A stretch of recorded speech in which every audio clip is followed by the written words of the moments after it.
இந்த 2 வேர் கிடைச்சா தயவு செஞ்சு விட்டுடாதீங்க. நீங்களே நினைச்சாலும் பணம் வருவத தடுக்கவே முடியாது. அவ்வளவு சக்தி வாய்ந்த பரிகாரம் இது. இன்றைய தினமே இந்த வேர எடுத்துக்குங்க. எப்போ உங்களுக்கு இந்த பதிவு கண்ணுல படுதோ அப்பயே இந்த வேர எடுத்து வச்சுக்குங்க. நித்யானந்தகரி வராபயகரி. மே 1ஆம் தேதி சித்ரா பௌர்ணமி வருது. அன்றைய தினம் எப்போ பௌர்ணமி திதி ஆரம்பிக்குது அப்படின்னு பார்த்தீங்கன்னா, 30ஆம் தேதி வியாழக்கிழமையே இரவு 9:50க்கு ஆரம்பிச்சு மே 1ஆம் தேதி இரவு 11 மணி வரையும் பௌர்ணமி திதி இருக்கு. இந்த சித்ரா பௌர்ணமி அப்படின்னாவே சித்திர மாசத்துல பௌர்ணமி திதியில சித்திர நட்சத்திரமும் இருக்கக்கூடிய நாள் தான் சித்ரா பௌர்ணமி. அப்ப சித்திர நட்சத்திரம் எப்ப இருக்கு அப்படின்னு பார்த்தீங்கன்னா, இதுவும் 30ஆம் தேதி வியாழக்கிழமையே உங்களுக்கு சித்திர நட்சத்திரம் ஆரம்பிச்சிருது. அன்றைய தினம் காலையில அதிகாலையிலேயே 1:10க்கு ஆரம்பிச்சு 1ஆம் தேதி அதிகாலை 2:41 வரையும் சித்திர நட்சத்திரம். அதற்கு பிறகு சுவாதி நட்சத்திரம் வருது.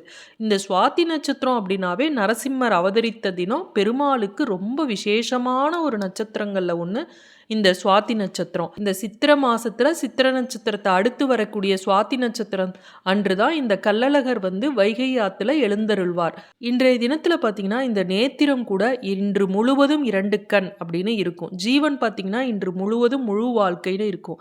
இந்த நேத்திரம் அப்படிங்கிறதையும் ஜீவனை பற்றியும் நிறைய நான் சொல்லியிருக்கேன். இந்த நேத்திரம் அப்படிங்கிறது 2 கண் அப்படின்னு வர்றது ரொம்ப ரொம்ப சிறப்பானது. ஒரு கண் குருட்டு அப்படின்னு இருந்ததுன்னா அது அவ்வளவாக சிறப்பானதாக சொல்லப்படலை. ஜீவனும் அதே மாதிரி தான். இன்று முழுவதும் அரை வாழ்க்கை அப்படின்னு இருந்ததுன்னு வச்சுக்கோங்க, அது அவ்வளவு சிறந்த நாளாக சொல்ல முடியாது. ஆனால் இந்த நேத்திரமும் ஜீவனும் ஒரே மாதிரி இன்று முழுவதும் 2 கண், இன்று முழுவதும் முழு வாழ்க்கை அப்படின்னு வருதுன்னா அது மிகச்சிறந்த நாள். அந்த நாளை நம்ம தவற விட்டுடவே கூடாது. ஒவ்வொரு மாசத்துல வரக்கூடிய பௌர்ணமி திதிக்கும் ஒரு சிறப்பு உண்டு. இப்ப சித்திர மாசத்துல இந்த சித்திர நட்சத்திரத்தோடு சேர்ந்து வரக்கூடிய இதை நம்ம சித்ரா பௌர்ணமின்னு சொல்கிறோம். தை மாசத்துல வரக்கூடிய பூச நட்சத்திரத்தோடு சேர்ந்து வருவது தைப்பூசம்னு கொண்டாடுவோம். கார்த்திகை மாசத்துல திருக்கார்த்திகை அப்படின்னு நம்ம கொண்டாடுறோம். பௌர்ணமி திதி அப்படின்னாவே சிவபெருமான் கோவில்ல கிரிவலம் வருவாங்க, வீட்டில் லக்ஷ்மி நாராயண பூஜை செய்வாங்க அப்படின்னு மட்டும் நினைக்கிறோம். இந்த நாளில் நம்ம முருகப்பெருமானை மறக்காம வழிபட வேண்டும் ஒவ்வொரு முருக பக்தர்களும். சரி, இந்த சக்தி வாய்ந்த நாளில் இந்த பரிகாரத்தை நம்ம எப்படி செய்யறதுன்னு நம்ம பார்க்கலாம். இந்த பரிகாரத்தை நம்ம எப்போ செய்யலாம் அப்படின்னு பார்த்தீங்கன்னா, பௌர்ணமி இருக்கக்கூடிய நேரத்தில் இரவு 8 to 9 வரக்கூடிய நேரத்தில் இந்த பரிகாரத்தை செய்யுங்க. இப்போ எப்படி செய்யறது அப்படிங்கிறத நம்ம பார்க்கலாம். இதற்கு குப்பமேனி வேர் தான் முக்கியமான வேர். இந்த குப்பமேனிங்கிறது எல்லா இடங்கள்லையும் கிடைக்கும். கிடைக்காத இடமே இருக்காது.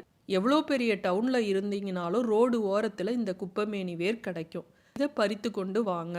இதை என்ன பண்ணணும், நல்ல தண்ணியில் நல்லா கழுவிடுங்க. அதில் இருக்கக்கூடிய மண்ணெல்லாம் போன பிறகு அதை ஒரு கல்லை வச்சு நல்லா குத்தி அப்படியே அந்த வேரை மட்டும் எடுத்துக்குங்க. நீங்கள் இந்த செடியை பறிக்கும்போது மூலிகை சாபம் நசி நசி அப்படின்னு சொல்லிட்டு தான் பறிக்கணும். இதை பல பதிவுகளில் நீங்கள் கேட்டிருப்பீங்க.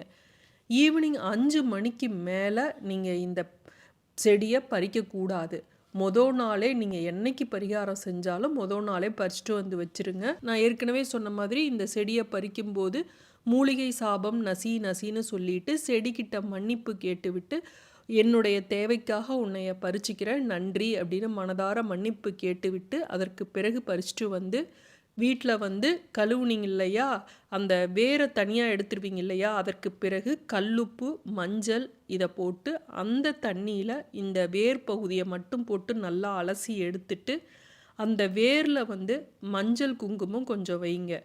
பிறகு ஒரு பித்தளை தட்டோ செம்பு தட்டோ எது இருக்கோ அதை எடுத்துக்குங்க. அதில் மஞ்சள் குங்குமம் வச்சுக்குங்க. அந்த தட்டில் அதில் நம்ம இந்த வேரை வச்சுக்கலாம். இப்போ இதோட நம்ம சேர்க்க வேண்டிய ஒரு பொருள் மிளகு. இந்த மிளகு அப்படிங்கிறது தாந்திரீக பரிகாரங்களுக்கு உகந்தது.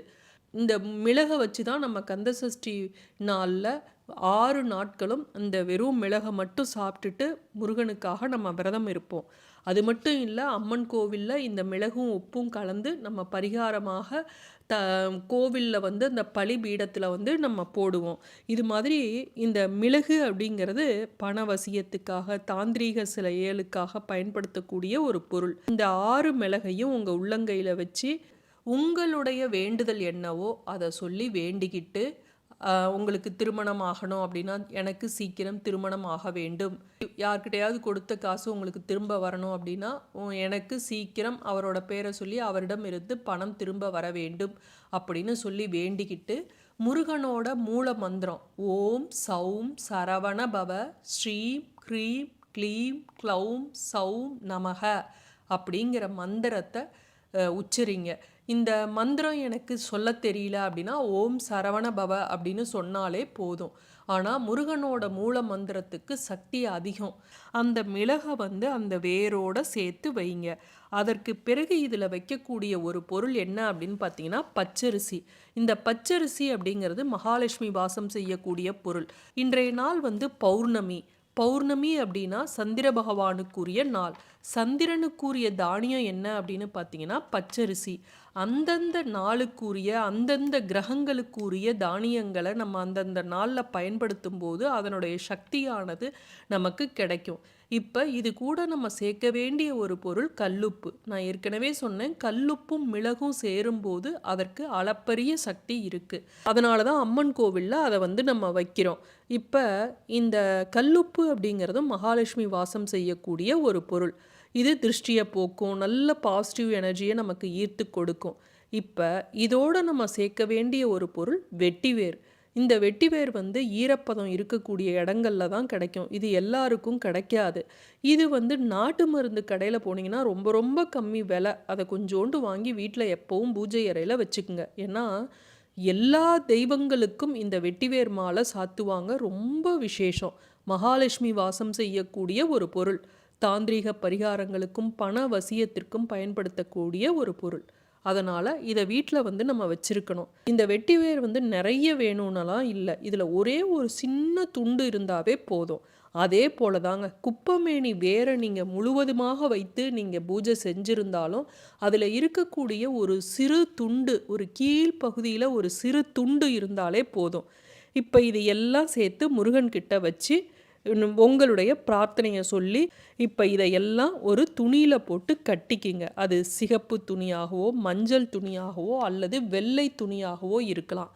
நீங்கள் ஏங்க அப்போ இந்த கலர் பயன்படுத்துகிறீங்க அப்படின்னா, நான் வீடியோவுக்கு பளிச்சுன்னு தெரிவதற்காக இதை வச்சுருக்கேன். இதை வந்து நீங்கள் கையில் வச்சுக்கிட்டு உங்களுடைய வேண்டுதலை சொல்லி திரும்பவும் முருகனோட மூல மந்திரம் சொல்லுங்க. சொல்ல தெரியாதவங்க ஓம் சரவண பவ அப்படின்னு சொல்லுங்க. இப்போ நீங்க இதை வந்து பூஜை அறையிலேயே முருகன் கிட்ட வச்சிருங்க.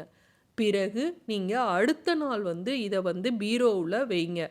உங்களுடைய வேண்டுதல் நிறைவேறிருச்சு அப்படின்னா இதை கால்படாத இடத்துல போட்டுடுங்க. உங்களுடைய வேண்டுதல் நிறைவேறல அப்படின்னா அடுத்த பௌர்ணமிக்கு திரும்பவும் மாற்றி வைங்க. இது மாதிரி நீங்கள் பரிகாரம் செய்யும்போது நீங்கள் நினச்சது நடக்கும். மீண்டும் அடுத்த காணொளியில் சந்திக்கும் வரை நன்றி, வணக்கம்.